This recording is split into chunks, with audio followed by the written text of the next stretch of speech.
जय गुरुदेव, जय जय गुरुदेव, जय जय गुरुदेव, जय जय गुरुदेव। श्रीमद् करुणा सागर महाराज की जय, श्री कैवल धाम की जय, श्री अविचल दास जी महाराज की जय।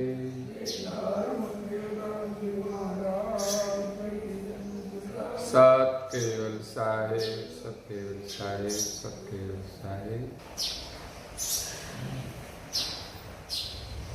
परम गुरु श्रीमद् करुणा सागर महाराज श्री रचित पंचम स्वसंवेद यानी पंचम सूक्ष्म वेद निजपति परम प्रभाव स्कंद चौथा और चौपाई नंबर है 66वीं।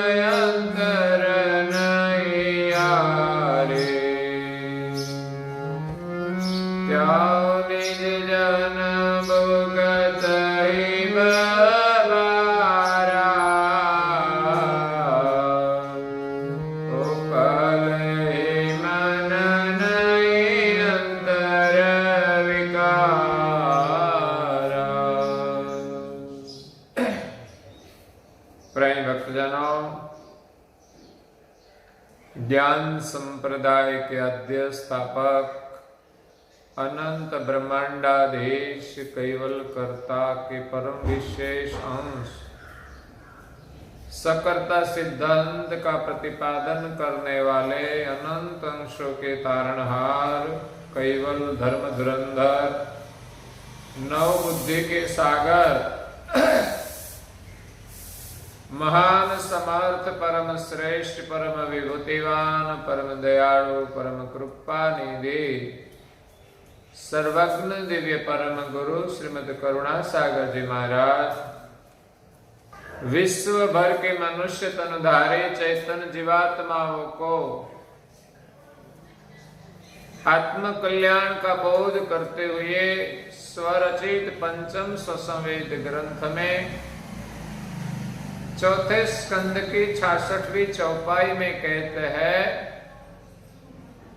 कि जो कहो पुरुष पकड़े हो बेगारी वह तिन बोझ अंतर नहीं आरी। संसार में रहकर किस प्रकार प्रभु का सुमिरन किया जाए उनका बोध करते हुए कल भी कहा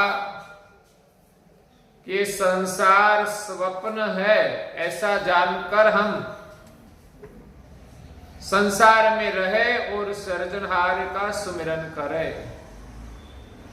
संसार सत्य नहीं है, सत्य का मतलब वो शाश्वत नहीं है तो सही दिखाई देता है वो संसार है, लेकिन वो कायम रहने वाला नहीं है। इसीलिए संसार के प्रति इतना प्रेम नहीं होना चाहिए। सब हमें मिलेंगे, ये मिलने से हम सुखी हो जाएंगे। संसार की वास्तविकता को समझकर संसार के प्रति जितना जरूरी है उतना ही प्रेम रखना चाहिए। जरूरत से ज्यादा हम प्रेम रखेंगे तो उनका परिणाम दुख होता है, कभी पछतावा भी होता है। तो संसार स्वप्न है। एक बार कबीर जी महात्मा रोने लगे तो उनके शिष्य कहने लगे कि आप क्यों रोते हो, आपका क्या दुख है। कबीर जी ने कहा आज स्वप्न में मैं चिड़िया बन गया अब मैं क्या करूं? अब तो मैं चिड़िया बन गया। सेवक लोग कहने लगे, आप चिड़िया नहीं है, आप तो कबीर जी है। नहीं, लेकिन मैं स्वप्न में चिड़िया बन गया, अब मेरा क्या होगा? चिड़िया बन गया, उनका दुख है मुझे। अब जो मन से मान लिया कि मैं चिड़िया हूं, उनको समझाने का कोई इलाज नहीं होता। संसार में यही व्यथा है, मैं वो बन गया, मैं ये हूं, मैं वो हूं, यही भ्रांति है। कबीर जी जानते हुए भी सबको कहते थे, क्योंकि संसार की यही स्थिति है कि मैं ये बन गया हूं, मैं ये हूं। मिथ्या अहंकार धारण कर दिया है कि मैं पुरुष हूं और मैं स्त्री हूं। स्त्री और पुरुष के शरीर में रहने वाला मैं कौन हूं, उनका तो पता ही नहीं।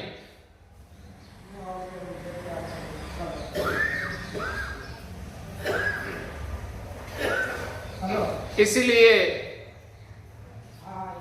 कबीर जी ने कहा कि मैं चिड़िया बन गया हूं।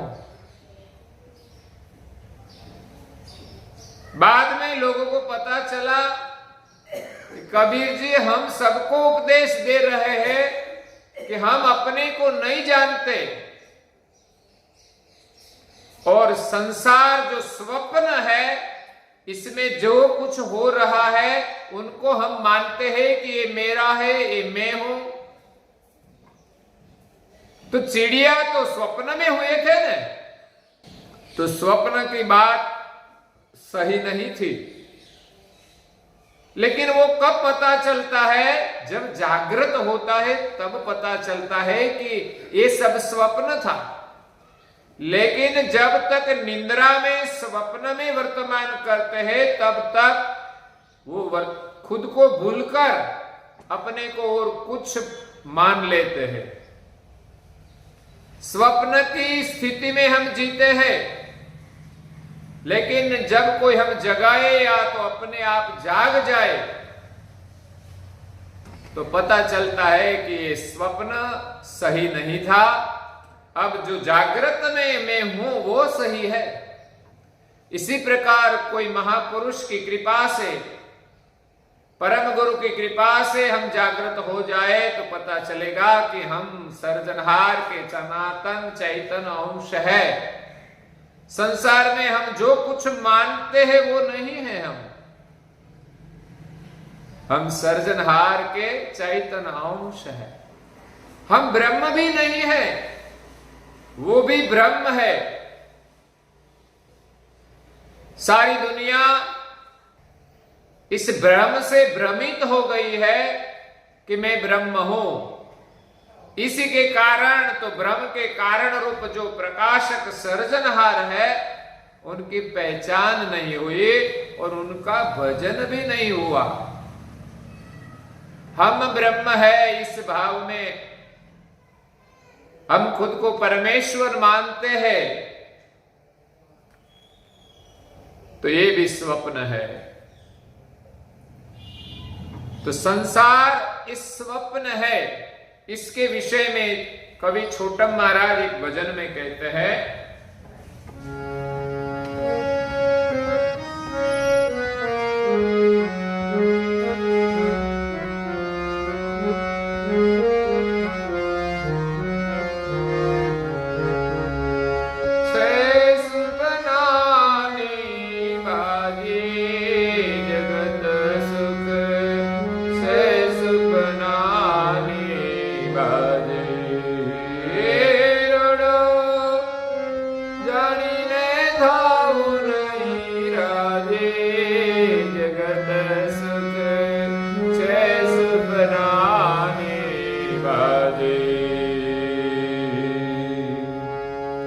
जागृत नो सुख के दुख सगळो स्वप्न मानती रहतो।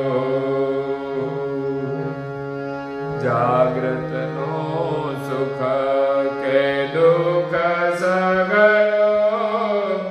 સ્વપ્ન વિશે નથી રહેતો. એ સ્વપ્નમાં સુખ દુઃખ જય જય થાય તે જાગ્રતમાં કોઈ નથી લેતો. જગત સુખ છે સપનાની વાદી. જગત સુખ છે સપનાની વાદી. મરણ અવસ્થા એ જ પ્રમાણે જાળવીના જડ થાશે. મરણ અવસ્થા એ જ પ્રમાણે જાળવીના જડ થાશે.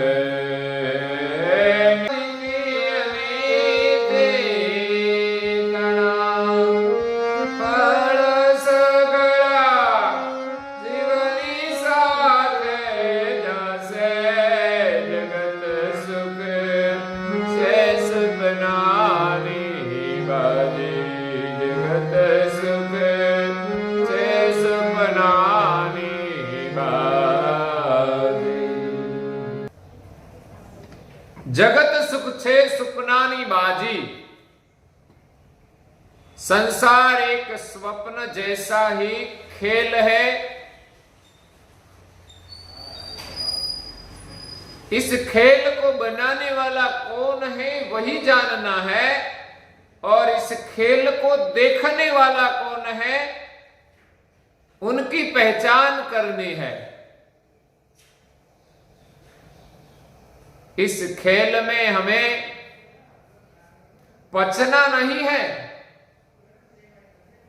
फंसना नहीं है. खेल को देखकर खेली को पहचानना है, और हम खेल को देखकर खुश होते हैं तो हम कौन है उनकी पहचान करनी है. इसलिए संसार एक स्वप्न है. रूडू जानी ने थाऊ नहीं राजी. संसार हमें बहुत अच्छा दिखाई देता है. सर्जनहार ने इस सृष्टि अद्भुत बनाई है, इतनी सुंदर है कि उन सुंदरता से प्रभावित होकर हम खुश खुश हो जाते हैं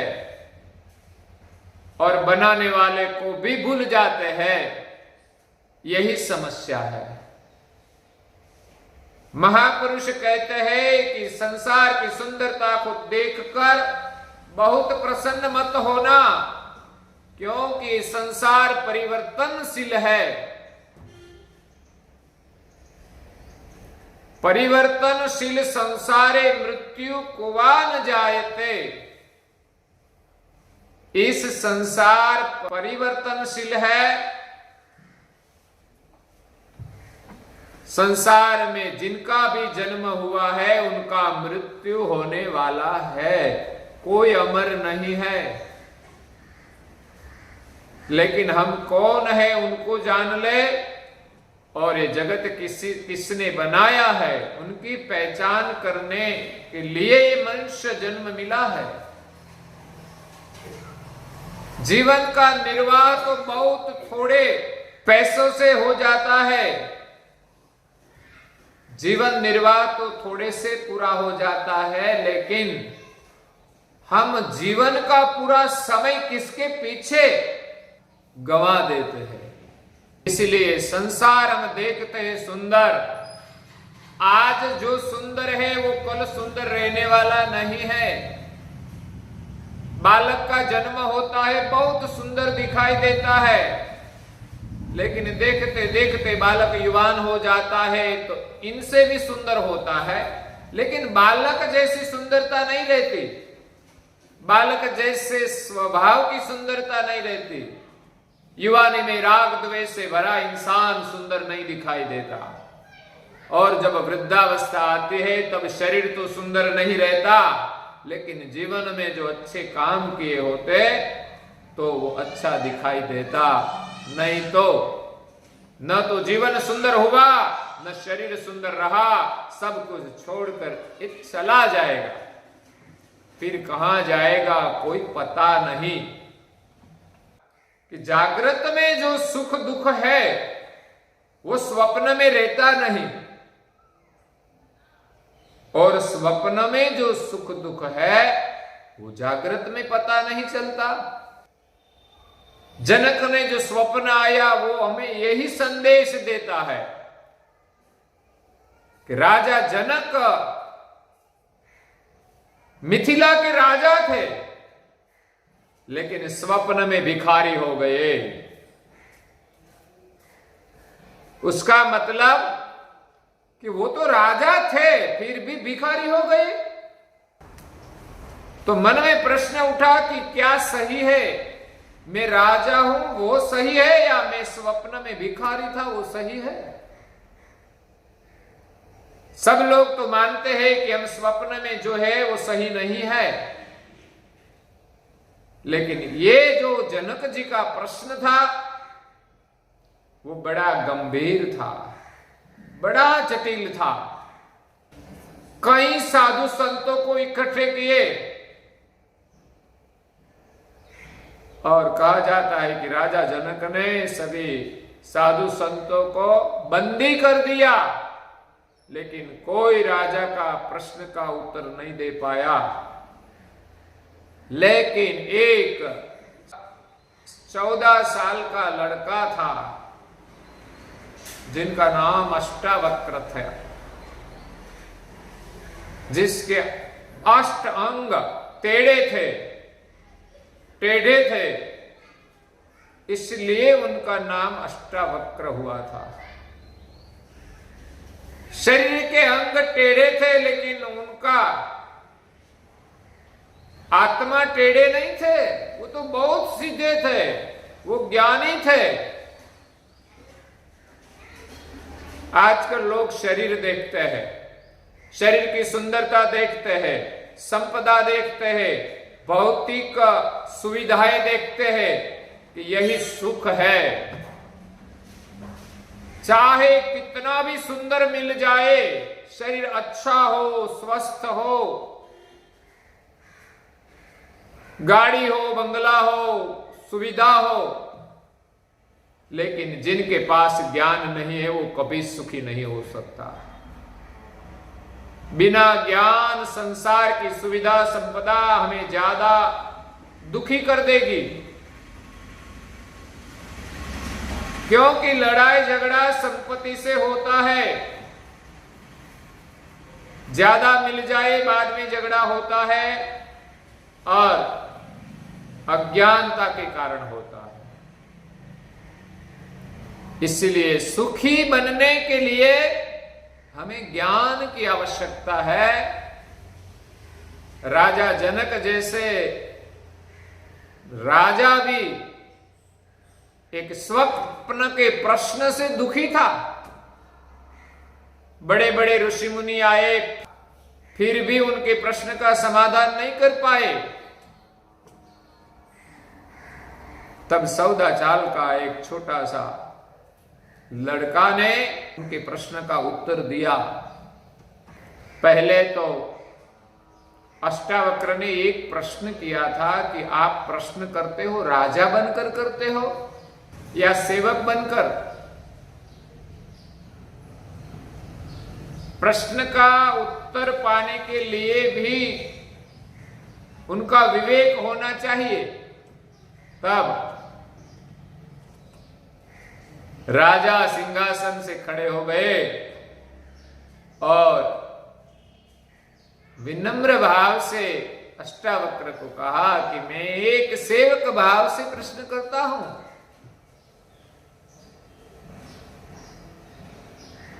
तो आज तक तुमने राजा बनकर प्रश्न किया है, इसलिए कोई उत्तर नहीं दे पाया। उत्तर चाहिए तो उनको गुरु का सम्मान देना चाहिए, और खुद को एक सेवक के रूप में नीचे बैठना चाहिए। तब राजा जनक जी ने अष्टावक्र को उठाकर अपने सिंहासन पर बिठाया वो, और राजा जनक जी उनसे नीचे आसन पर बैठे। अष्टावक्र ने राजा जनक को कहा कि तेरा प्रश्न क्या है, कि इस प्रश्न के कारण 18,000 साधु को बंदी किया है। इसमें अष्टावक्र जी के पिता कहोड़ मुनि भी थे।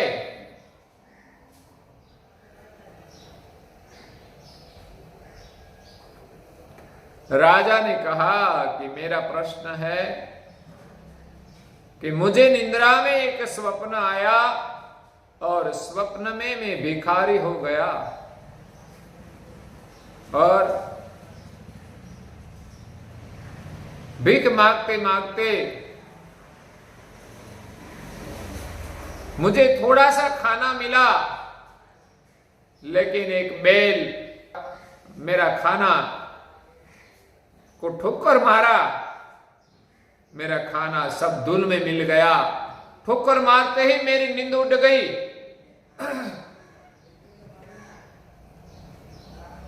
देखा तो मैं राजा था, शयन खंड में सोता था।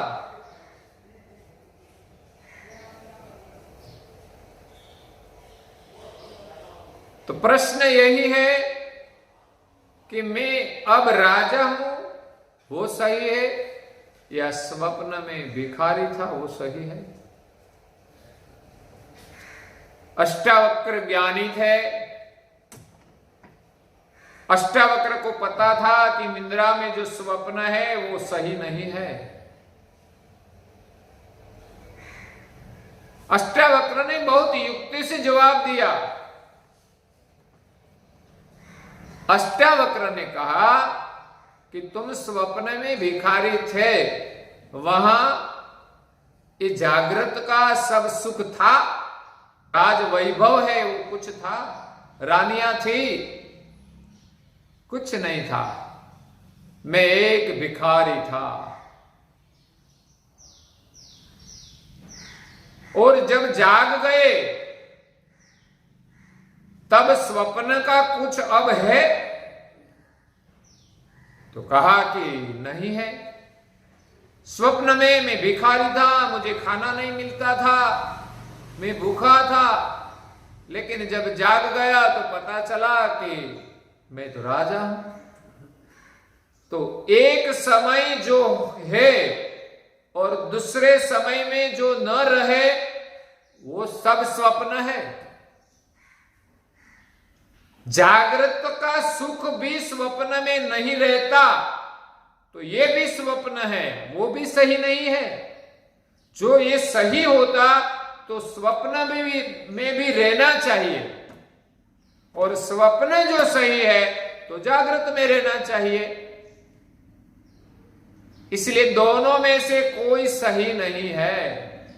छोटे महाराज यही कहते हैं कि जागृत का सुख दुख सगड़ा, जागृत का सुख और दुख दोनों सब स्वप्न में रहता नहीं, और स्वप्न में जो सुख दुख है वो जागृत में नहीं रहते। इसलिए दोनों असत्य है, लेकिन एक सत्य है जो जागृत में भी था और स्वप्न में भी था। राजा जनक जी को कहा अष्टावक्र जी ने, जब स्वप्न आया तब तुम थे? तो राजा जनक जी ने कहा मैं था। आप निद्रा से जाग गए तब आप थे? तो मैं था, तो वो सही है। स्वप्न में भी आप थे और जागृत में भी आप है, वो आप सही है। वो आप कौन है उनको पहचान लो। इस संसार में जागृत में जो राजा हूं वो सही नहीं है, स्वप्न में मैं भिखारी हो गया वो भी सही नहीं है। लेकिन दोनों वक्त जो थे आप, चाहे भिखारी में चाहे राजा में, लेकिन आप थे, वो कौन है उनको पहचान लो। लेकिन निज स्वरूप के लक्ष्य की प्राप्ति किसी को नहीं हुई।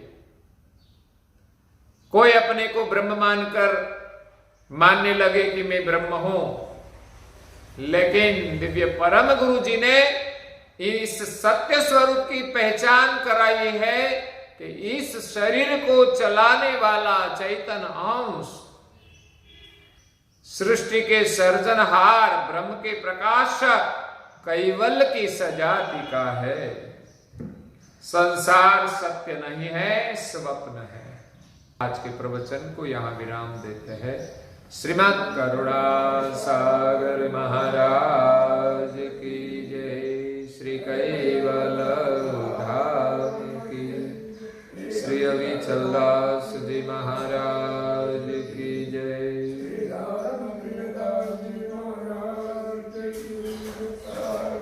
सत केवल साहेब।